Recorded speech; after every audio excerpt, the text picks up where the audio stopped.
Hello and welcome everyone. This is our Healer Development Series and I'm Christine Salas, the HTPA Community Director, and our topic today is on chronic pain.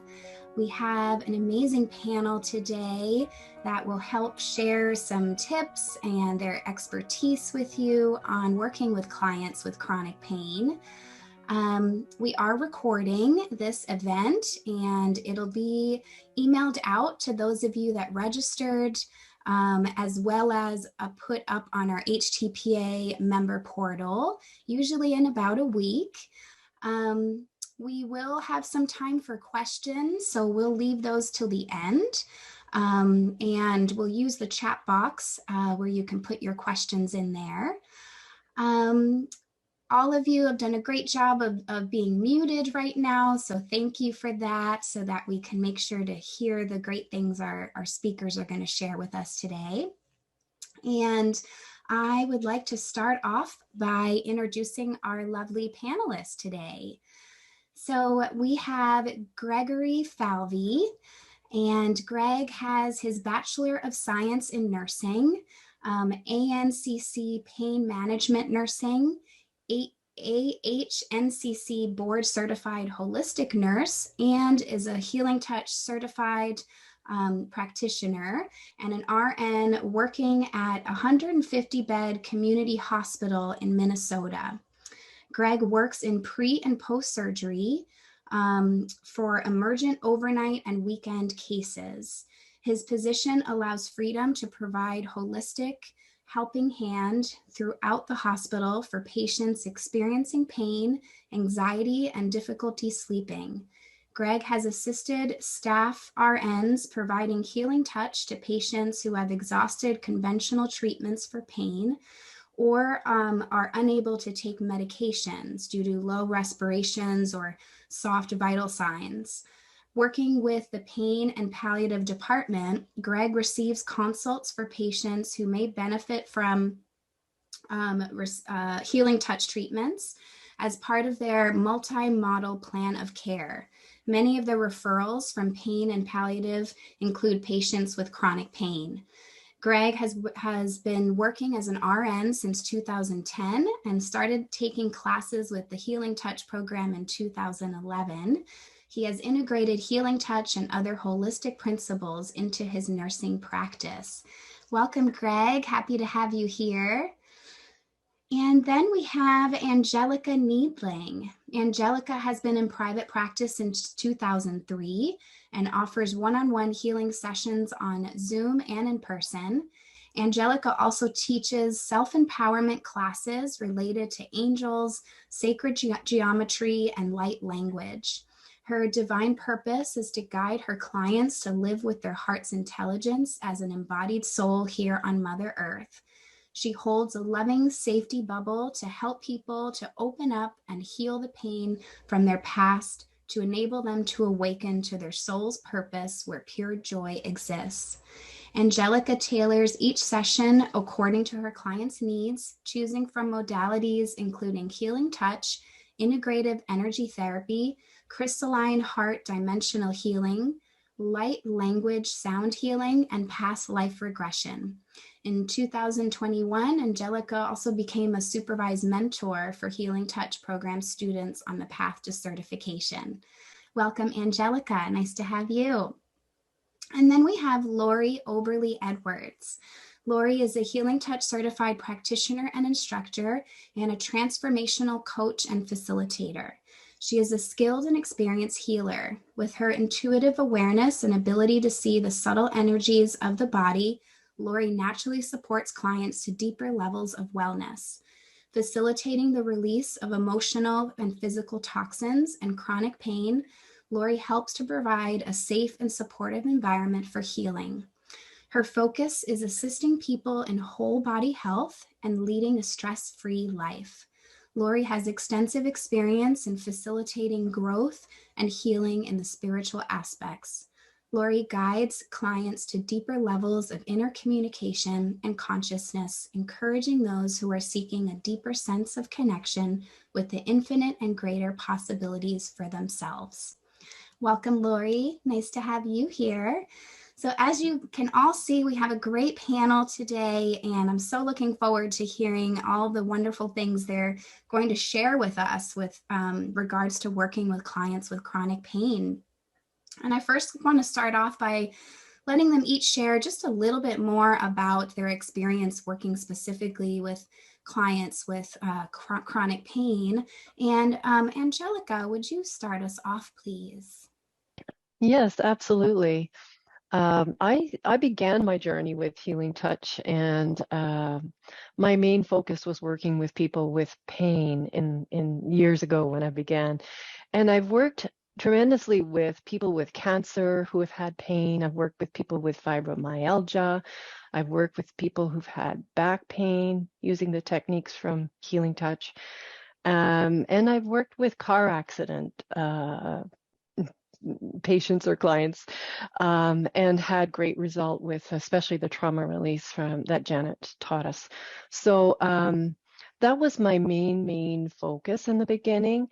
And it's been a beautiful continuation journey, as I can hear all of us here are on to work with these energies of the body that create blockages that then create pain.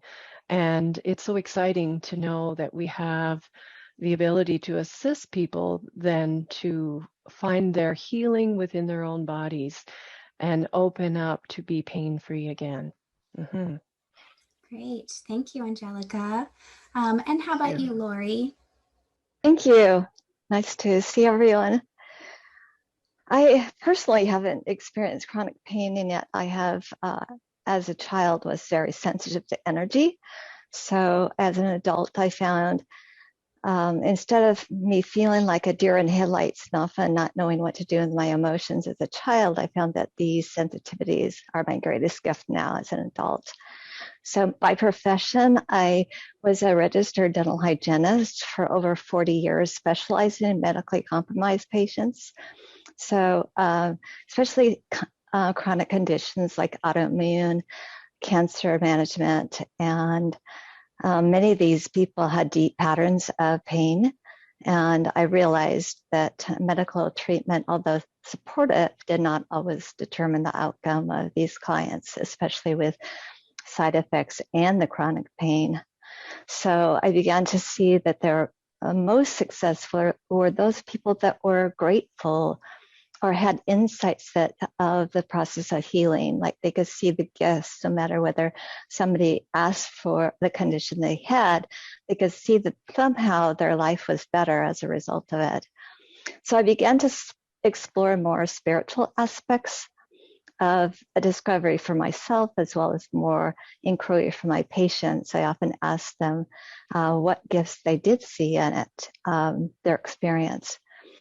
And I became a licensed minister and learned more of an esoteric type healing. It was my first exposure to actual healing and working with energy without becoming the effect of it.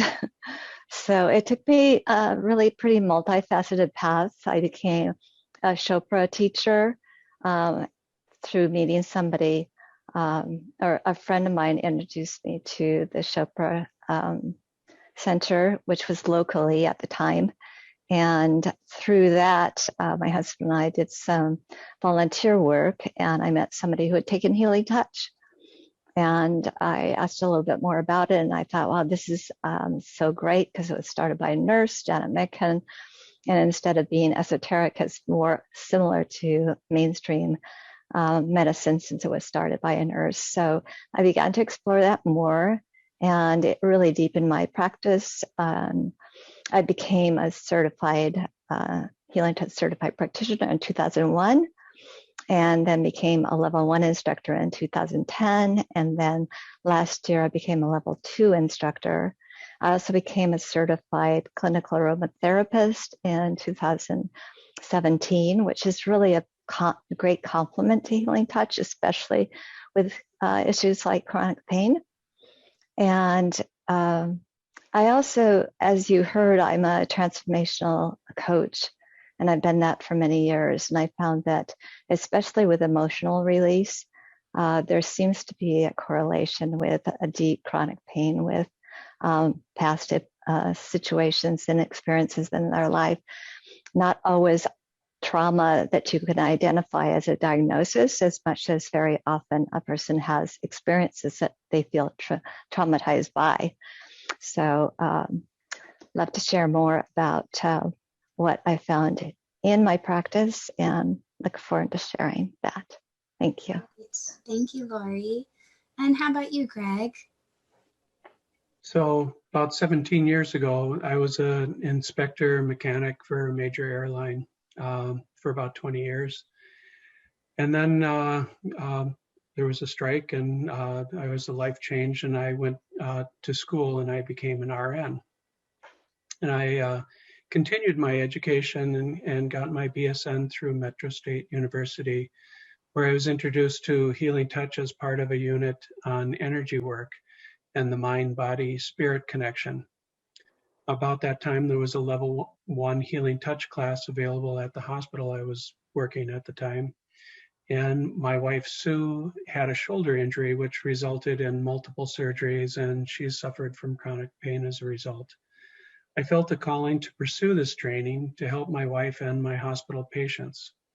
I finished my level 2 and 3 classes and was really not interested in going any further, as I was not interested in looking for clients. I just was using this as an adjunct to my nursing.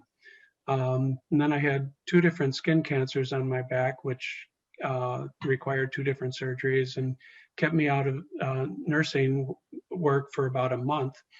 And during that time on light duty, I had worked on some projects and I was encouraged to look beyond just my patients. I was working on a pain project, and in that,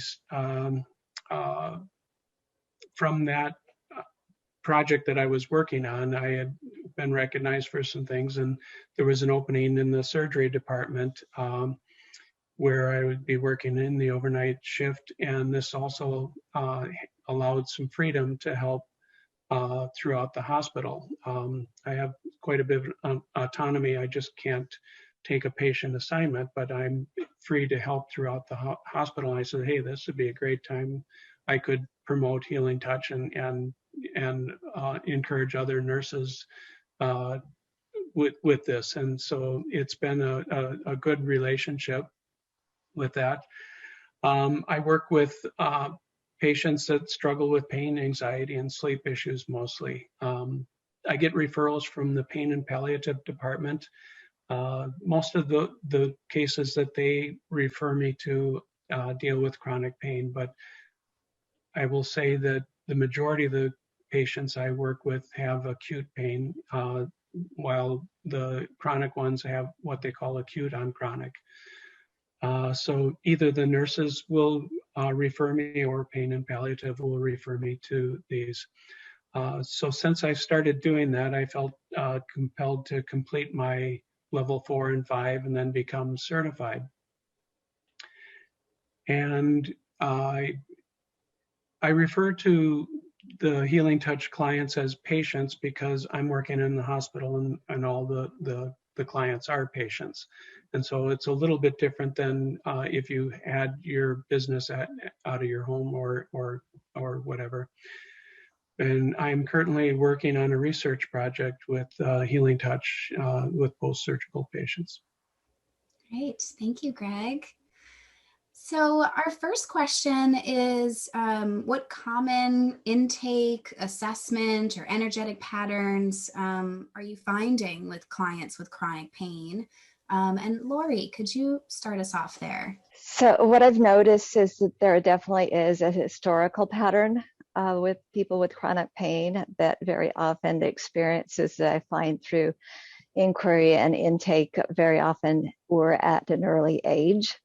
So the type of inquiry that I usually do is a pretty in-depth intake in order to not only discover what their concern is at the moment, but a little bit more on their history, their experiences, how they experience life, what their relationship with family and others. And so I have kind of a 4-page inquiry that I very often use for my healing touch clients as well as in my coaching. And I find that very often my coaching kind of crosses over with my healing touch, especially with people with chronic pain or any other chronic conditions. So very often I notice that there is a full body changes in the energy with chronic pain, even though they might have a focal point of pain and not necessarily have full body pain.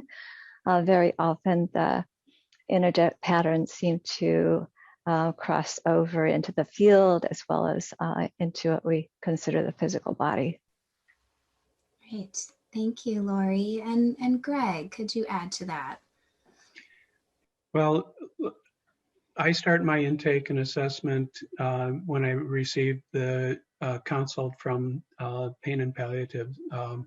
So I'll look up the chart for the relevant data, and check the nursing notes and the palliative notes. And I find that I also, when I do my assessment, that I find that all their chakras are compromised. And so what I will look at is, like you said, Loree, that it isn't just the area that they're looking at, it's the full body. And so I run into a situation where these people don't know what healing touch is. And so I have to kind of explain what it is. And so I explain to them that, you know, what healing touch is. It's a form of energy work. And I relate it to, you know, your body having a circulatory system, the blood pumps throughout your body, well, energy flows through your body. And if you have an energetic blockage, it disrupts that flow, kind of like a creek flowing through a meadow and a beaver throws a dam and it screws up the whole ecosystem. That energetic blockage is like that beaver dam. And what we will do is we'll work together to help remove that energetic blockage. And once we do that, then you'll be returning to a state of equilibrium, and you'll be more in a healing state. And so that's the energetic pattern that I'm seeing, is that everything is compromised, and their energy fields are usually tightly held to their body. Thank you. And how about you, Angelika? Anything you want to add? I just want to add that sometimes the blockages are more blocked in certain areas than others, even though they're all compromised in some way. And the other thing is really important to look at the back of the chakras as well as the front of the chakras. That they can kind of hide back there sometimes, so that we really want to look at those chakras as well. The other thing I want to mention, and I think Loree touched on this, is that every physical ailment has an emotional connection. And so I also look in the field within the chakras for emotions. And the other really, really important piece is, often when people have chronic pain and they've tried so many different things and they just can't seem to get any relief from that pain, sometimes they've brought it in from a past life. So past life regression is something that I've done for many years, and we can kind of travel back in time and find the core piece of where that pain began. And just to give you an example, it can be something like, in a past life, they fell off a horse and injured their hip. And they can actually bring that injury into this lifetime to learn a lesson that they need to be learning. And we can actually access that in the timeline and clear it, and then the pain releases. So it's quite fascinating. We are quite fascinating human beings, and we are not just of one life, we are of many layers of lives. And that's why we're so intricate. So there's lots of connections to that pain. Mm-hmm. Great, thank you. Our next question is about common. Oh, Loree, did you want to add something? Yeah, I just wanted to add thank you And as far as past lives, what I've also noticed is generational agreements, which kind of correlates in a little bit different perspective, is that so often we carry agreements that our grandparents from many generations ago had, and it's our place in this lifetime maybe to break an agreement. And so sometimes chronic pain comes into that place so that it can actually find that. And the reason being, chronic pain very often is a message. It's a communication system that the body has. And very often we try to pacify it or get rid of it or leave it. And the important thing is really embodiment, and to be really lean into it rather than try to get away from it. Thank you. Thank you for adding that. So our next question is about healing touch techniques that you commonly use with clients with chronic pain, and why those particular techniques do you find are more effective? And Greg, could you share with us a little bit about that? Sure. So like I said, when I do my assessment, usually I find that everything is compromised. And so I usually perform a full body connection. And I'll also use hands and motions and hands still at times. If they've had a surgery, I will energetically seal the incision site unless they have a drain placed. And for the patients with chronic pain, I'll often use a hand still, holding my hands above and below the compromised area. I use a pendulum to assess. I don't have a very good sense of a hand scan, and I don't communicate. I don't hear or see my guides, but I do communicate with a pendulum, and so I'll assess with the pendulum at various times to see if what I'm doing is working, or if there's an area that I should be directed to. Sometimes I just feel directed to a particular area. Now, these patients are, for the majority, lying in a bed. Rarely do I get anybody that's sitting up, and so I will. I have to work with what I've got, and once I'm finished with my session, I'll energize the adrenal glands from the front while they're lying on their back, and then run my hands from the heads to the toe, clearing and balancing. And I also invite angels to come and help, and I bring that in with the patient. I ask them if they believe in angels, and I've only had 2 patients in the whole time that I've been doing this that say that they don't believe in angels. And so I feel like I tell them that I feel everyone has a guardian angel, and that we're just going to ask them to work with us for what's best for them. And so then I thank the guide and angels for working with us when I'm done. Great, thank you. And I know you mentioned you've taken the course Angel Healers Level 1 and 2. I have, yeah. You found helpful. I'll put that in the chat for anybody that is interested in taking that course as well. And Angelika, could you share with us what healing touch techniques you use? Sure. One of the techniques I love is the Hopi Indian technique that I use for people with back pain or sciatica, hip pain, and very, very effective. I think, one of the key things is that grounding is such an important part of accessing more energy into the body. Powerful full body, because you're working with full body, which we see that it's a full body compromised challenge. And I've had great success with clients to have pain relief. I always like to mention, when I first started Healing Touch, which was way back in 2003 when I was certified, that you know, often we think when we're brand new at something that we need a lot of practice. I find this a lot in people. Practitioners think they need a lot of practice. And I think the thing that we need to understand the most is that we're not working alone. And like Greg said, calling in the angels and calling in our guides. And so even when we're brand new at this and we're following the technique, it's super, super powerful. So the people that I was practicing on had these challenges.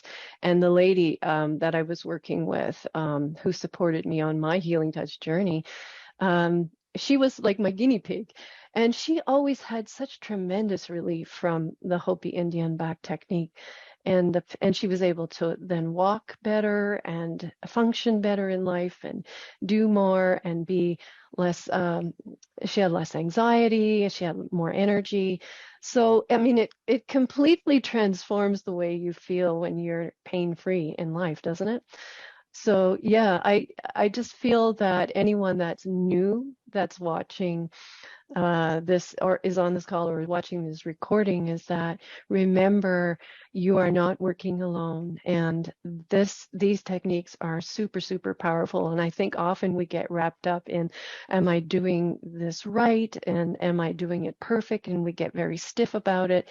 And it's really like relax and trust the process and the effectiveness. The other thing I wanted to mention is for like inflammatory pain. It's very, very wonderful to use the lymphatic drainage technique for inflammatory, for joint pain. It's almost immediate. Often it's almost immediate. Often people are having to get up off the table partway through the technique to go and use the bathroom because already their body is wanting to eliminate the toxins out of their body. So those are the two. I mean, I could keep on talking, but I think those are the two that I think are just absolutely full body, incredible techniques to use for pain. Great, thank you. And how about you, Loree, if you want to share? Yes, first, practitioner preparation is really key. So I very often start with a heart alignment meditation. And then in recent years, I met Dr. Sue Morter, who wrote the Energy Codes book. And she teaches a central channel breath, which is similar to the heart alignment meditation. It's a breath technique. And it's a little bit different in that she really teaches a deep connection with the earth. Our energy field actually extends down at least 2 feet below the earth. And also the key anchor points, the root, the heart, the throat, the brow. And after I've had practice in Healing Touch for so many years and know grounding really well, and yet there was a definite difference between this and this true deep embodiment. So I very often do the central channel breath. Besides the intake that we talked about, really having that co-partnership and co-creation with the client, having those mutual intentions, and then really looking at, we've touched on this already, not only the physical, the emotional, mental, and spiritual aspects, and really connecting into that as well. So I very often, with chronic pain, I very often get a commitment to at least 6 sessions with a client, because there are going to be energetic patterns that we're going to be really revealing and being able to get on a deeper level with each session. I very often begin with the full body techniques. Level 1 techniques, chakra connection, magnetic clearing. With headaches, especially migraine, the mind clearing is really profound. I've had really great experiences with that. The great thing about the chakra connection is we can also teach the self chakra connection, and again, emphasizing that co-partnership with a client. The magnetic clearing will facilitate relaxation. So often people with chronic pain are really, the more chronic pain they have, the more tense they get. And so there is a tendency to want to leave their body, or as I said before, pacify it. So it's really getting that connection on a deeper level. In the level 2 techniques, one of the reasons why I became a level 2 instructor is because I love the chakra connection with mind-centered interview, because it allows me to get on a deeper level as I touch the different points with a chakra connection. I actually ask the client if there's sensations or tensions in that area, any history of memory of anything that's significant in their life. And very often, once they reveal that, very often the pain will reduce or sometimes go completely away. So it's very interesting to historically look back in that. Some of the more spiritual techniques, if there's a lot of emotional and spiritual pain, then some of the more advanced techniques are also useful. I like the full body connection too, that Greg mentioned. Great, thank you. So our next question is about like observations and evaluations that you find with these types of clients. And Greg, could you answer that one for us? Sure. So when I work with the patients, I'll often find my hands get very warm and almost hot sometimes.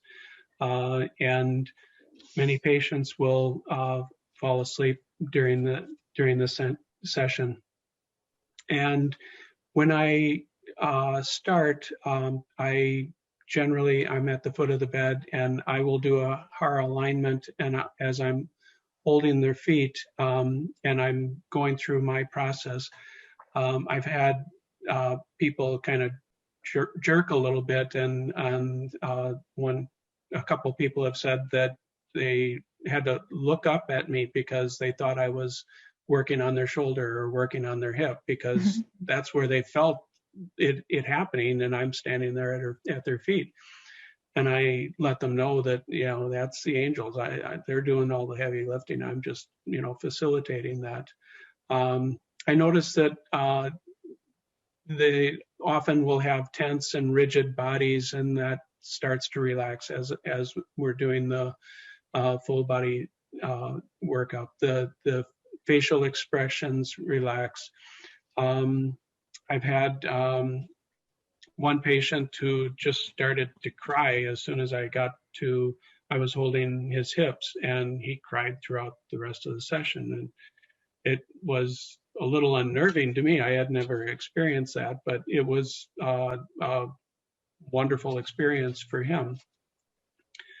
I also have had some people who real stoic and just non-committal, and I'm not sure if I'm helping or not. And sometimes after I reviewing with them, some of them it's been very helpful, and some it's not. And there are some that they think that you're going to fix them and you're going to heal them, and they're not participating. And this is a self-healing, and obviously I need to do a better job of explaining that to some of the people, because I didn't fix them, and that's kind of a difficult thing. But sometimes I'll have what the hospital calls frequent flyers. These are people with chronic pain that come back for various things. And occasionally I will work with, I'll look at one, we'll call her Betty, that's not her name, but we'll just call her Betty. And she responded very positively to my session, and I worked with her and everything went great. I was called to the room the next night, and it was like it was a completely different person. And what it amounted to is that they were reducing her medications for pain, and she was angry, and so she just wasn't in the right frame of mind for that. And so it is difficult to work with chronic patients in the hospital, because you're only seeing a short period for them. I have given them the self chakra as something that they can take with them, and I often will give them referrals to people that do this outside of the hospital. I guess that's what I've got here. Great, thank you, Greg. And our next question is more about, kind of common client feedback that you receive. What are your clients experiencing after the first session or multiple sessions with you? And Loree, could you share with us a little bit? Well, one thing that I always want to do with people with chronic pain is normalize what's opening up, especially if I've done the chakra connection with body-centered interview, that letting them know that energy is being transmuted and that energy is neither bad or good, that everything is energy, and that the client has control over the outcome. So I do a lot of guidance as far as following the breath. One reason, because there is a tendency to be kind of separate from the body when there's chronic pain, and the important thing is really to breathe into the areas, especially that have the pain. As I said, it is a message that the body is giving us to be received. So emphasizing the self-care practices. So besides the chakra connection, I very often teach the self-spiral connection as a way for clients to take that charge. And I'm glad that Angelika mentioned the back techniques, because very often, again, that co-creation and partnership, following the breath with the Hopi technique is really wonderful, because they feel empowered to be a part of the healing. So I found that very often people with chronic pain, or sometimes also related to trauma, is they get shakes. Their body actually starts to shake all over. And if they've never experienced that before, they get a little, they could be frightened or just feel embarrassed. And so again, normalizing that as part of the release, and that they can control it more with their breath as they feel that, just to breathe into it. And as I make it seem as a process of just being able that this is the body healing itself, then they're able to calm down, and knowing that the release when they're ready to release. So again, empowerment of clients. So very often as a result of that, clients express deep gratitude for the safe, heart-centered environment, for the release of whatever pain that they are ready to get release, and really opening to that universal energy field, knowing that the field is supporting their healing, and having the spirit guides or angels, or having that around them as well, is supportive. I very often found profound shifts in just one session. Clients may remark how much more grounded, centered, or balanced they feel, feeling so much lighter. Maybe comments like, I feel a heavy weight has been taken off of me. I no longer have the numbness or prickly sensation. Sometimes with the guided heart body-centered interview, they'll say that there was some kind of message or wisdom and insights, having a new perspective on life, no longer feeling alone. And again, just emphasizing embodiment. And sometimes clients say that they feel like they've never been in their body before, and that they can feel their body and not need to check out anymore. So just having that control and being able to be more present with their entire, just knowing that we are spirit having a human experience rather than out body having a spiritual experience. Thank you. Thank you, Loree. And Greg, anything you want to add to that regarding client feedback? Yeah, so one of the biggest feedback I get, and again, I work nights, and so sleep is kind of a big issue, but often my patients will fall asleep as I'm doing this, and several of them have said that they haven't been able to sleep in such a long time, and they just felt so relaxed and restful. And the anxiety that they're having, the stress that they didn't feel like they had before, but once it's gone, that it was such a huge relief from them. Several have stated that they feel like is just energy being pulled out of their body, or just the thing that was bothering them is just like a weight lifted from them, just being sucked out. And I've had some talk about lights that they see. One person said it was just an incredible light show. They saw purple and green and just bulbs of light that floating around. There was another that was saying that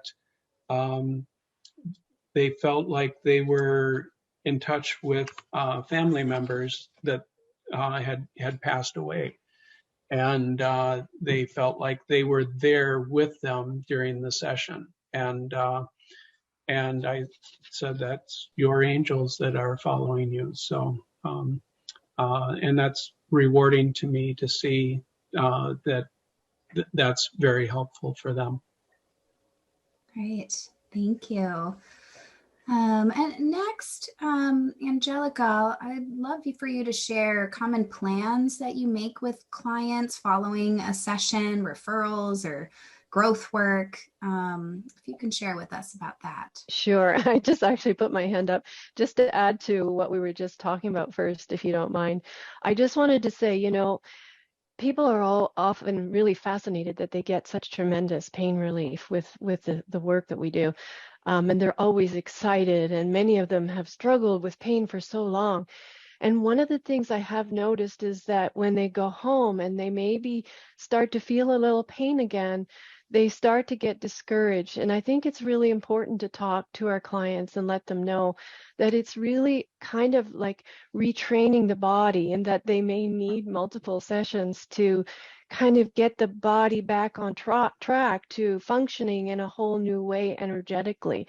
And I think it's an important conversation to have, because then when they get discouraged, some people just don't, they think, oh, well, that didn't work either, and they don't want to come back. And so it's really an important conversation to have. So I just wanted to add that to that section. So as far as what do I do to help, what homework do I give them, what homework plans do I have? One of the things with clients, we talk about breath work, and I know Loree talked about breath work. People don't seem to make the connection that breath is energy. When we breathe in, we're breathing in energy. We're breathing in energy into the body. So I'm also a Kundalini yoga instructor, and so I often like to give breath work. It does help and get us embodied into our body by breathing into it, getting us grounded. And sometimes I will give yoga techniques for different parts of the body, depending on where their pain is. One thing I have done often, and I love that clients, they really take it seriously and they do it and they feel the difference, is that they do the self-chakra connection. It's so easy. They have their little sheet and they do it. And even if they're not feelers of energy, because not everyone is, even if they can't feel it, like in their hands, they can't feel the energy moving, they feel the difference. They feel more energized, they feel better. And they're keeping those channels of energy open in the body. And the more that we can keep them open, the more that body can get retrained into staying open and energizing all the parts of the body. The other thing I love to have them do, and kind of piggybacking on what Loree said was, to ask them to, when the pain shows up, and I know this is challenging, but to love the pain instead of push it away, love it, talk to it, and ask it to tell you what it's trying to, what information what message is it trying to get your attention on. If you can get in touch with that message and really love it and honor it, that it's simply a message. And when you get that message, the pain doesn't need to be there anymore. Powerful stuff. So, so that's another good thing. Sometimes people need help with that. They find it challenging to get the message.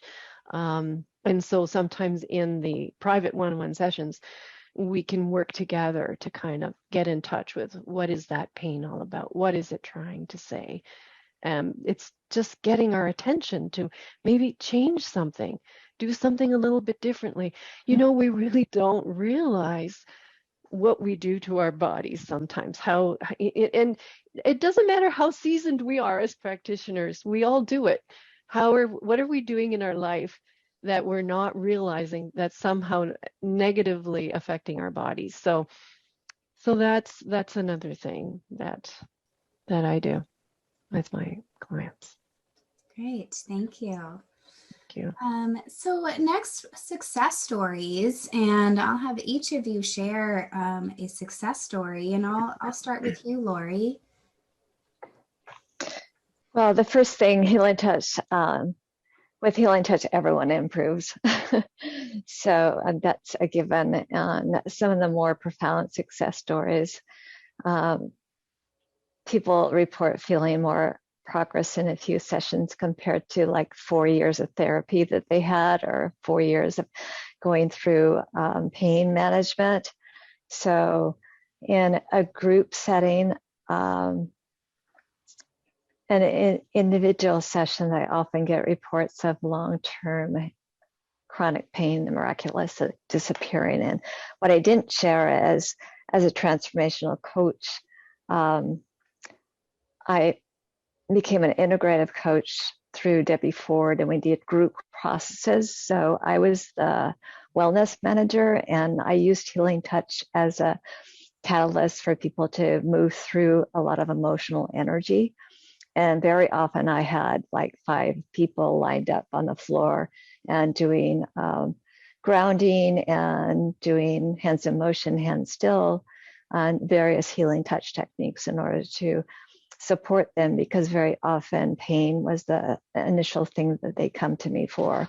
Can I have an aspirin, or I have Tylenol? And I wouldn't give them those types of things. I just said, I can support you with Healing Touch. And invariably they just hugged me and said, this is amazing. So that is one thing that I found.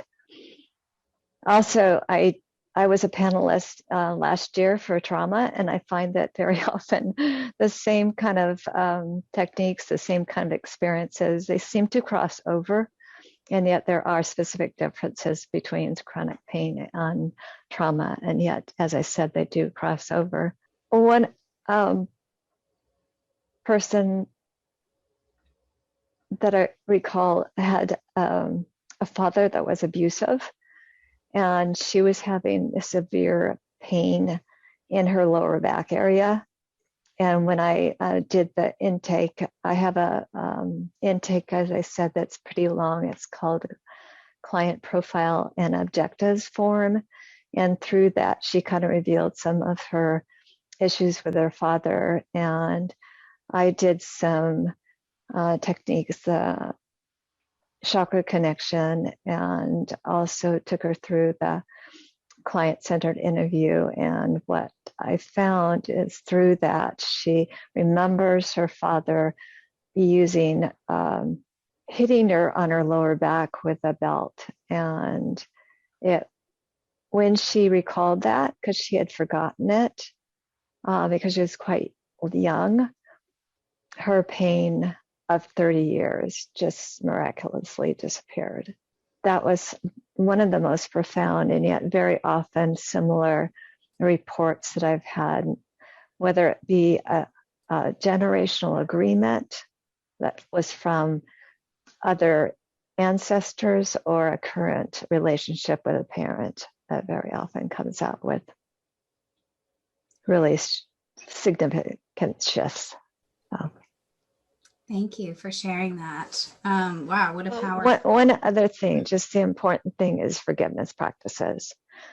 Because so often people don't want to condone the behavior, and so they say, I will never forgive whomever or whatever situation they are concerned about. And yet forgiveness is not for the person, it's for ourselves. So that's really important. So the Ho'oponopono, the Hawaiian technique, I very often teach clients. And then my husband actually did quite a bit of healing with his own process of going through cancer and wrote a book called The Forgiveness Handbook. And I'd highly recommend it. So by Clifford Edwards. So great, thank you. And if you could write that in the chat for everyone, I will do that. That would be helpful. Thank you. Very powerful success story you shared. Thanks for sharing that. And how about you, Greg? Could you share a success story with us? Sure. So I had a patient who was an oncology patient, cancer patient, who was unable to eat and was not really ready to accept her diagnosis, recent change in her diagnosis. When I worked with her, she felt a relief from the pain. She was one that felt a huge release, just floating away is what she said. She was able to eat the next day, and she told me she was able to talk with her family without getting upset. I found out that the interactions with her family about the disease and the acceptance of that was a huge source of her pain. And just that healing touch session was not just for pain relief, but was also emotional relief so that she would be able to accept her diagnosis and to be able to move on from there. And in a different patient, I had a chronic back pain patient who was just writhing back and forth with pain when I saw him. He was about 8 to 10 hours post-op from surgery. The nurse couldn't give him anything else. She had given the max amount, and she was putting in a call for the doctor, but wasn't getting much of a response. I started working with him, and he's, I explained everything that I do, and that's very difficult when, you're not able to concentrate. But he just said, at this point, I'll try anything. And once I started and I was working, he gradually stopped writhing and became calm.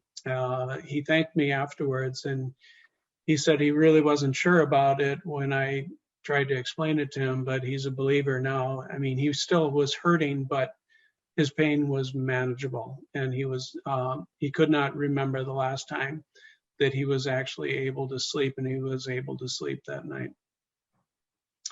And I had another person that had chronic knee pain. She had one knee worked on, and I actually worked with her in the hospital for that one. And then with the pandemic and everything, surgeries were put off, and she had the other knee that she was going to be doing, but it was delayed quite a while, and she had a lot of pain with that.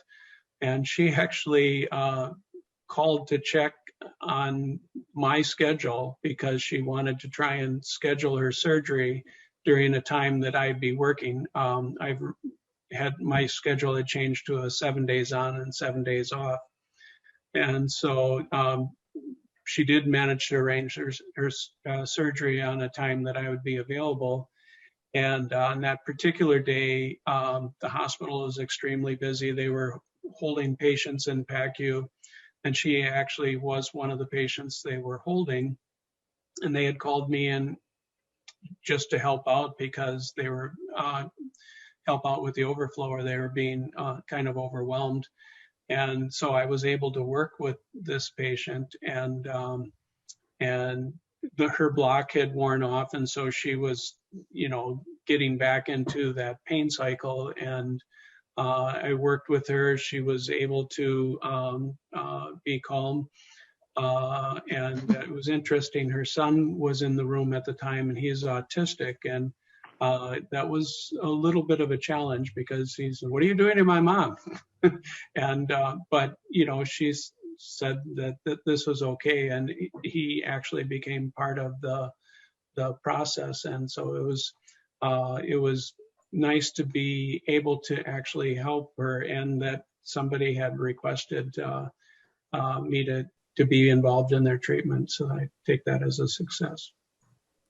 Great. Thanks for sharing that, Greg. And those patients are so lucky to have you in the hospital with, post-surgery, and that's wonderful, the work you're doing. And Angelika, would you like to share a success story with us? Well, I have many, but one that comes to mind is a woman that came to see me with a lot of joint pain. And I worked with her, and we did the lymphatic drainage, which is one of my favorite techniques. And she was shocked, because for the first time in her life that she could remember, she didn't have any pain when she walked out that health food store where I was working at the time. And she couldn't believe it. And she actually came back to see me the next day to tell me she still had no pain. She was shocked. She was amazed. And what also she noticed was that she could feel the energy like flowing through the palms of her hands. It's like her whole system opened up to become this channel of energy. I never ever saw her again. I'm assuming that she did so well that she just carried, she was so happy, so thrilled, so amazed. So that was really awesome, and I was happy for her. And then I'm just going to share one, which is a family story, because oftentimes family members, I'm sure some of you have family members who've thought, healing touch, what is this? And my family didn't really understand, this path that I was on, this spiritual path, and this working with energy. And I remember going home for Christmas, and my brother wanted to understand, but he always said, "Sis, I just don't understand what you do." But that time I went home for Christmas to visit, I arrived, and my brother had elbow pain. He couldn't move he had what is it called? I forget. But anyway, his elbow was completely frozen. And I said to him, I said, "Well, I could do a little energy work. It might help out a little bit." And he reluctantly said yes. And we didn't even do it like officially, where we just had him sit on the chair and sat down, and I checked his chakras, and I checked his energy field, and then I did some balancing, and then I worked on his elbow. And then I said, "Okay, now just relax for a little while. I'm going out shopping. I have to pick up a few things, and I'm coming back." And it was winter. It was Christmas. And when I came back from shopping, he was outside shoveling the snow. And I said, "What are you doing?" And he said, "Well, my arm is perfectly fine." And I said, "Yeah, well, you might want to just give it a little time to integrate." But he was amazed. And then he said to me, "Wow, this stuff really works." And he was amazed. And I said, "Well, of course it works. Why do you think people come and see me as a practitioner? It does work." And it's your body that's doing it. So he was fascinated. And from that day forward, he had a little different sort of viewpoint on this work that I do with people. And that was kind of really nice for him to get that sense. But, he still comes back and still says, "I really don't get it." And I thought, well, you don't need to get it. You don't really need to get it for it to work. So I thought that was kind of a fun story. Thanks for sharing that.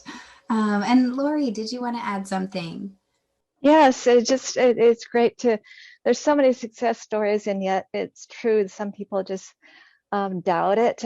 Very often clients come to me because they want healing touch, and yet in my practice of dentistry, for so many years. There were so many skeptics there.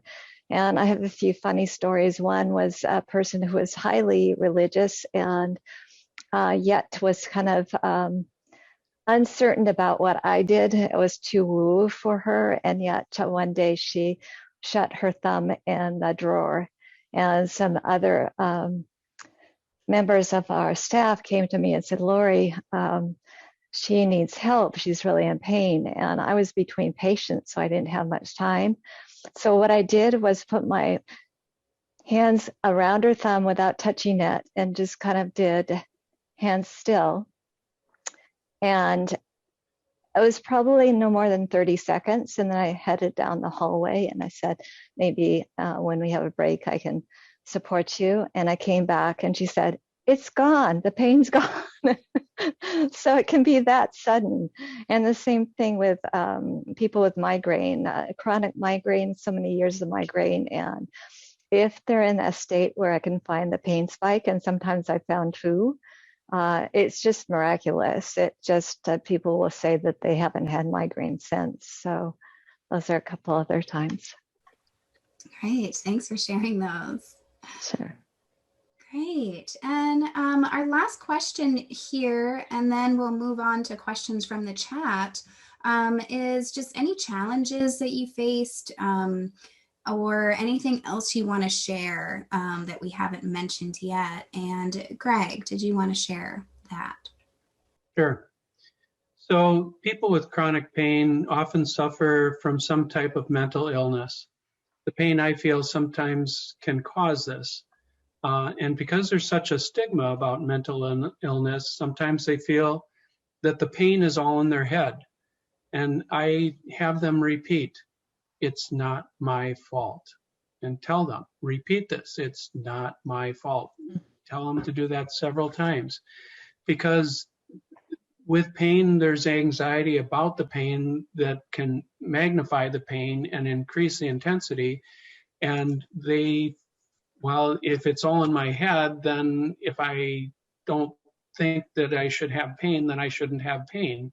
And so then they'll stop taking pain meds and then they're having pain. And it's a very vicious cycle, but get back to it's not my fault because you have pain, it's there, you know, and yeah, the anxiety can increase that.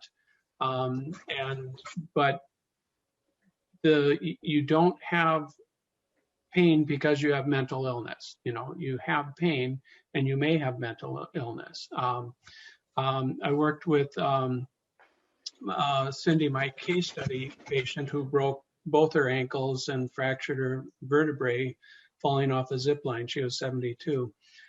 She was kind of non-compliant with her care plan, and I work with, why are you non-compliant? I had given her the self-chakra, and I went into her home and it reeked of tobacco. Are you smoking? No, I don't smoke.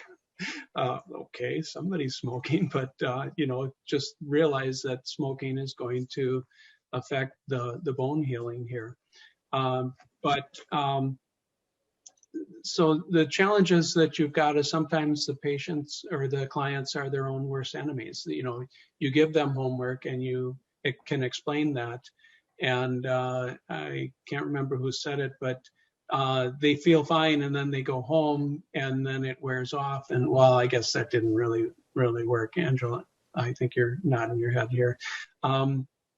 Reinforce that this is something that continues to work. If you have clients that would come back, they'd benefit from future results. But the biggest thing I would say is to accept them where they are. This frequent flyer that I had talked about, I've had her multiple times. Sometimes she's very receptive to healing touch and I am able to help her. And sometimes, like one time I've had her yell at me, get out of here, why are you here? And you know, it's like, why would I come back to that person another time? But another time she's a different person, you know? And so just be accepting that they are where they are at this particular time, and you can do what you can at this moment. Great, thank you.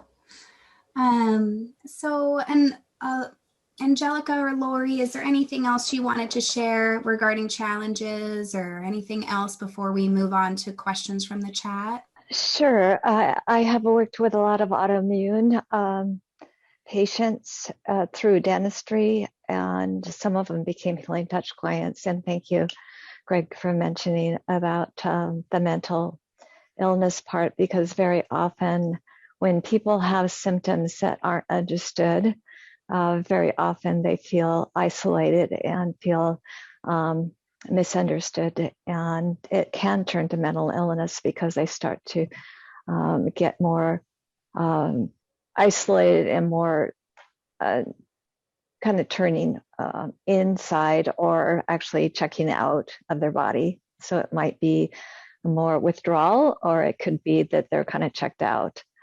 So very often just supporting them and realizing that they have control and that the pain is a message for them, and supporting them and make them feel comfortable and knowing that they are supported, because so often there is that tendency to, okay, you're just imagining it. So the other thing is the reason why I became a certified clinical aromatherapist is I feel that essential oils do kind of give superpower, kind of jumpstart healing touch. So I find it particularly helpful with chronic pain. Diffusion is great, as well as topically. So my favorite proprietary blend has wintergreen, helichrysum, clove, and peppermint. And another nice blend that I got from a course that I took from Kate Brown, who is a teacher through ISHA, the Institute for Spiritual Healing and Aromatherapy. It's copaiba, cypress, and cedarwood. And all the tree oils are great for pain relief. As single. Besides that, peppermint. I actually, when I got certified, I did a research project that was a double-blind study, and I used control of just the carrier, as well as using an off-brand, like the kind that you get in a health food store, and then really great high therapeutic value peppermint marjoram. And marjoram I had heard before from a speaker, and I've used it myself for any area that, like bruising or pain, and it actually works quite well. Not quite as well as peppermint, I found in my study, and yet I would recommend it because it's very mild, and some people get irritation from peppermint. Others are lavender, eucalyptus, rosemary, clove, laurel, blue cypress, balsam fir, and sage. And some other blends are vetiver and valerian are a good combination. And also Palo Santo and frankincense are good together. Just a little. Great. Mm-hmm. Yeah, thank you for sharing that. Angelika, anything else you wanted to share? Yeah, I just wanted to add on the emotional aspect. I know I see in the chat people are looking for the practitioner that teaches about angels, and that they're not finding it. So I just wanted to add in that I do teach a class called Integrated Energy Therapy. It's a practitioner certification program, and it's working with 9 healing angels, and it's working with healing the emotions, where we say there's always an emotional connection. So it's healing the emotions and working on the cellular memory and the DNA of the body. So I put my website in the chat. If anyone's interested, it's on my website. So I just wanted to throw that in there for anyone that's interested. The other thing I wanted to say is one thing that I recall distinctly that I learned from Janet Menken is that, and it stayed with me for my entire career. It's like this phrase that's always there, to remember that every illness, every disease starts in the outer field before it ever shows up in the physical body. And so that it's really important for us to work on the aura, to work in that outer field. And it's like when you work on the most outer field of the aura, it heals all the layers all the way into the physical body. So working on that outer layer is going to work through all those layers, including the physical body. And that's why that working with the aura is so important, whether it's like hands in motion or any other of the techniques that we use in healing touch or beyond. So I noticed that we're talking a lot about other techniques as well, other modalities.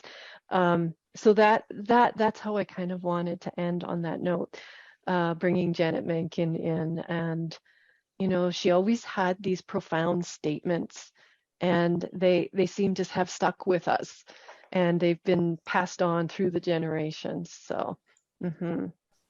yeah. Thank you for sharing that. Very powerful to remember that. Yeah. Great. Well, so we do have some questions in the chat. So I'm going to try to pull some of those out. And if any of you have questions, feel free to go put them in the chat. We do have some time here to go through some, which is great. So one question someone had is, have any of you ever used healing touch on sickle cell disease? And if so, what techniques have you used? I've had some sickle cell patients, and what I found is a lymphatic drain seemed to help with that.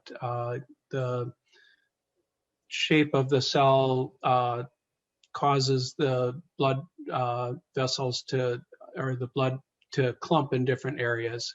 And by doing that lymph drain, it's allowing that to help clear that a little bit better. So that's something you could try. Great, thank you. And for anyone that doesn't know the lymphatic drain, that is taught in level 3. And then another question we have any of you worked with diabetic clients at various stages? And if so, what techniques have you used and what client feedback have you received? Okay, doesn't seem like anyone has an answer to that, and that's not. I will jump in. Jump in, Christine. I mean, I hesitated because I don't think I used a healing touch technique, but I see we're sharing other things as well. So I've worked with a lot of diabetic patients, and what I found is that they tend to lack joy in life. And so I've worked a lot emotionally with helping them release the emotions, the sadness, the disappointment, the grief, the other emotions that are holding them back from really experiencing full joy. And in integrated energy therapy, we do this 5-step process where we release and then fill in the opposite of what we're releasing emotionally, and the result is pure joy. And people often leave from the session with a smile on their face. They feel so happy because the result of it is joy. Once you clear those emotions, the result is pure joy. And sometimes it's an inner joy, and often people would get off the table and just say like, wow, I feel so happy, but they don't know why, because they're so used to having all these other emotions. So I found that very effective in that the symptoms would clear up, and certainly they have to work with their doctor, because we're with their insulin and their medication and all of that, but they were able to really release themselves of insulin or the drugs and live a normal life. So yeah. Great. And Loree, go ahead. Yes, I would say the same thing. I didn't do any healing touch techniques, and yet those were I had quite a few diabetic patients in my dental practice. And so very often you'll hear people with diabetes are missing sweetness in life. And so kind of similar to Angelika saying missing joy. And so if I did have clients that in healing touch, I would recommend the chakra connection, any full body technique, and also with the body-centered interview. There are some emotional pain in that as well. And so I agree with Angelika, what she shared. And I'd like to add that as well. I use music quite a bit. So when I'm recovering patients in PACU, I'm not generally doing healing touch, but I'm a holistic nurse. I throw everything at them. I've got one go-to album that I follow. It's called A Healing Journey by Tammy Briggs. She's a certified harpist, I guess, and so it's a collection of mainly harp music, and it's very soothing. And I get complaints from some of my co-workers, but Greg, your music's putting me to sleep. And they're trying to work. It's a calming sense. And with the diabetic neuropathy, they've got pain and they don't realize they have pain sometimes, and sometimes they have pain, and it's just manifested a little bit differently. And the music can help with that a little bit too. Great. And I did put that information in the chat for anyone that would like to follow up with that. And Loree. I just have one thing to add too. I would recommend breath practices. And the work that I do with Dr. Sue Morter has been really key. Often somebody with diabetes probably has more abilities to give to others and give to themselves. So it's important to have self-care techniques, especially. So. Great. And you did provide me with that website for Dr. Sue Morter, so I just also put that in the chat for everyone. Let me see. I saw another question here.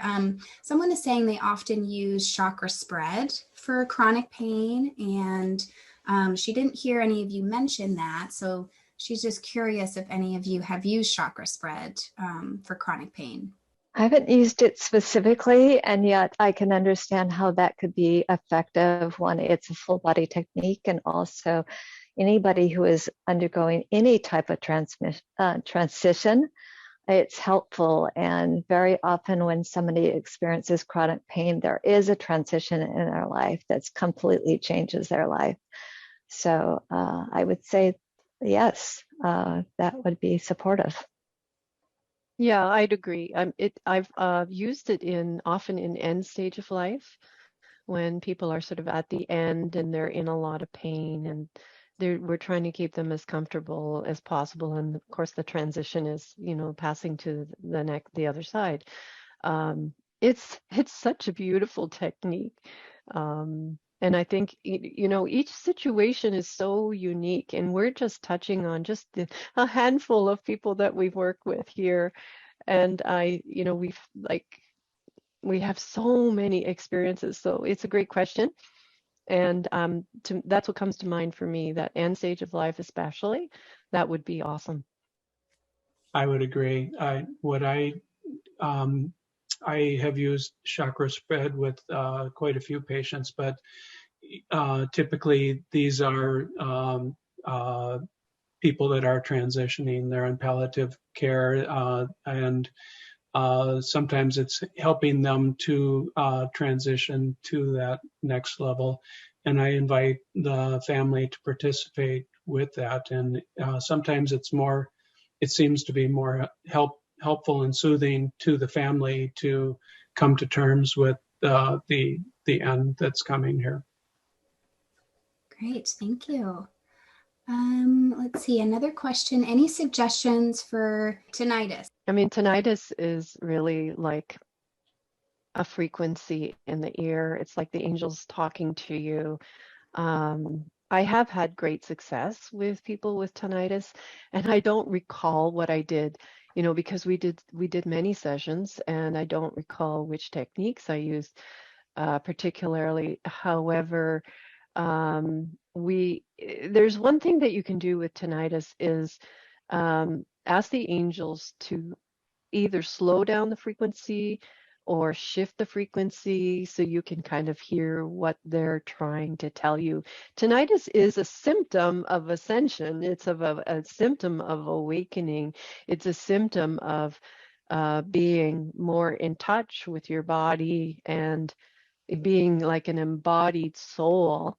And then these frequencies are coming in and you're hearing them, because energy is frequency. And so it's like if you were turning the dial on a radio, and suddenly as you're awakening, you're attuning to higher frequencies, and you can hear it as a ringing in the ears, a tinnitus.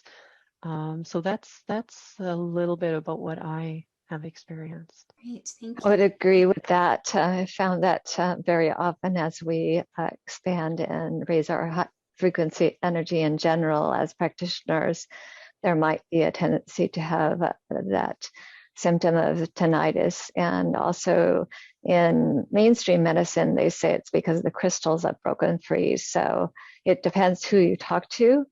I've used ultrasound on clients as well as full body techniques, and letting them know that just to listen, because that is your clairaudience channels, to listen for messages, because so often we judge it as wrong and try to make it go away.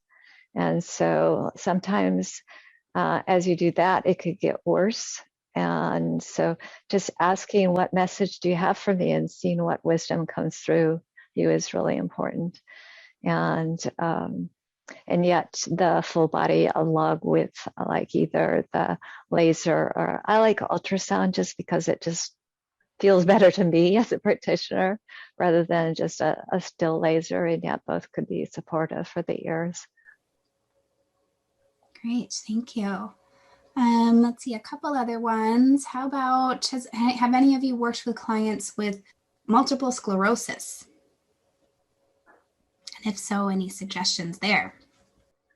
Again, I had several multiple sclerosis patients in my dental practice, so I did not work specifically on a multiple sclerosis patient with healing touch. I would recommend just knowing the condition itself. I would recommend full body techniques, and again, establishing some self-care techniques like self-chakra connection, the self-spiral meditation, as well as some deep breath techniques of breathing into areas that are painful and asking the wisdom or message or what that part of the body needs. So definitely the guided meditations of transformational coaching and doing the body-centered interview as well could be supportive. Great. Let's see if I'm seeing, I did just put everyone's contact information into the chat. So you'll see an email for Greg, Angelika, and Loree if you wish to reach out to them individually. And Betty's question, let's see, she's saying she put it into the chat for Loree. When you refer to generational agreements, are you referring to a client's genealogy, ancestry in this life or a past life? Yes, and I had put in the chat that I would recommend most often it has to do with generational ancestry in this lifetime. And I would recommend family constellation, and somebody asked for a referral, and I did recommend Jeannie Ballard, who is a Healing Touch certified practitioner as well as other credentials, very well qualified. Great, thank you. And I did see that in the chat. I'm gonna copy and paste that again, just if anybody missed that resource. And I will be collecting all of these resources and including them with the description that goes with the recording. And so you can all have that list of wonderful resources that were shared today. Okay, I think that is it. So I want to thank everyone for being a part of today's event. And I'm going to put my email address into the chat as well if anyone has any follow-up questions or feedback for me. But again, a very special thank you to our panelists today. Greg, Loree, and Angelika. So happy to have you here today with us and sharing such great information to help us all with working with clients with chronic pain. Our next Healer Development Series topic will be on children, and that's scheduled for Friday, July 1st. And that'll also be at 12:30 Central. I'll, of course, share registration information through an email that will be sent out. If any of you are a certified practitioner or instructor, or even retired practitioner or instructor, feel free to reach out to me if you'd like to be on a future panel. And thank you all for being a part of today's event, and thank you for all the healing you bring to the world. So again, thank you so much.